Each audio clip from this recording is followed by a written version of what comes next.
ভুটানকে উড়িয়ে দিয়ে সাব চ্যাম্পিয়নশিপের পয়েন্ট টেবিলে বাজিমাত বাংলাদেশের। দেখুন, সাফ অনূর্ধ্ব-20 নারী টুর্নামেন্টে বাংলাদেশ ভুটান ম্যাচ অনেক ঘটনার সাক্ষী হয়েছে।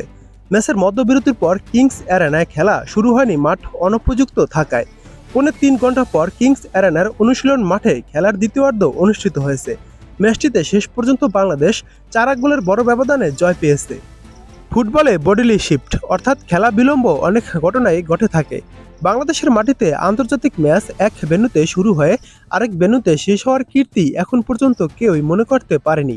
এমন বিরল কীর্তি বিশ্ব ফুটবলে হয়তো নেই। এমন ঘটনাবহুল ম্যাচটি বাংলাদেশের ফুটবল প্রেমীরা মনে রাখবে দীর্ঘদিন।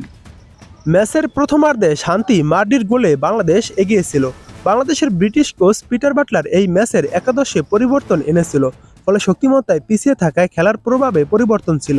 পাশাপাশি মাঠ বৃষ্টিতে অনেক ভারী হওয়ায় বাংলাদেশ ভুটান কেউই স্বাভাবিক খেলা খেলতে পারেনি। দ্বিতীয়ার্ধ শুরুর সময় রেফারি খেলা আধ ঘন্টা বিলম্ব শুরুর সিদ্ধান্ত নেন।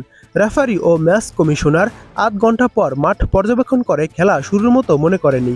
কিংস অ্যারেনার গ্রাউন্ড স্টাফরা প্রাণান্ত চেষ্টা করেও মাঠ খেলার উপযোগী করতে পারেনি। বাইলস অনুযায়ী ম্যাচ 2 দফা আধ ঘন্টা পর্যন্ত স্থগিত করা হয়।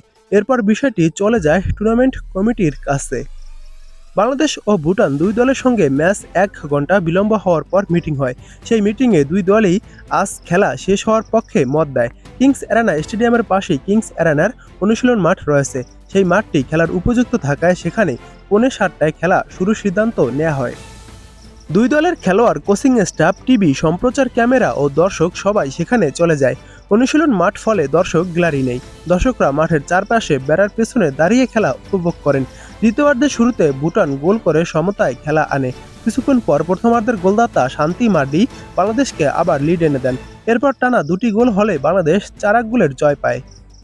এবার দেখুন সাব চ্যাম্পিয়নশিপের সর্বশেষ পয়েন্ট টেবিলের অবস্থান। এখন পর্যন্ত 1 নম্বরে রয়েছে বাংলাদেশ। বাংলাদেশ 3টি ম্যাচ খেলে 3টি ম্যাচে জয় পেয়েছে। বাংলাদেশের পয়েন্ট 9। গ্রুপে 2 নম্বরে রয়েছে নেপাল। নেপাল 2টি ম্যাচ খেলে 1টি ম্যাচে জয় পেয়েছে, 1টি ম্যাচ হেরেছে। নেপালের পয়েন্ট 3। 3 নম্বরে রয়েছে ভুটান। ভুটান 3টি ম্যাচ খেলে 1টি ম্যাচে জয় পেয়েছে এবং 2টি ম্যাচ হেরেছে। ভুটানের পয়েন্ট 3। 4 নম্বরে রয়েছে শ্রীলঙ্কা। শ্রীলঙ্কা 2টি ম্যাচ খেলে 2টি ম্যাচ হেরেছে। শ্রীলঙ্কার কোনো পয়েন্ট নেই। এই 4টি দল থেকে একটি দল চ্যাম্পিয়ন হবে। কোনো খেলায় সেমিফাইনাল বা ফাইনাল নেই। বাংলাদেশ আরও 3টি ম্যাচ খেলবে এবং প্রত্যেকটি দল 6টি করে ম্যাচ খেলবে। তারপর যাদের পয়েন্ট বেশি হবে তারাই হবে সাফ অনূর্ধ্ব-20 চ্যাম্পিয়ন।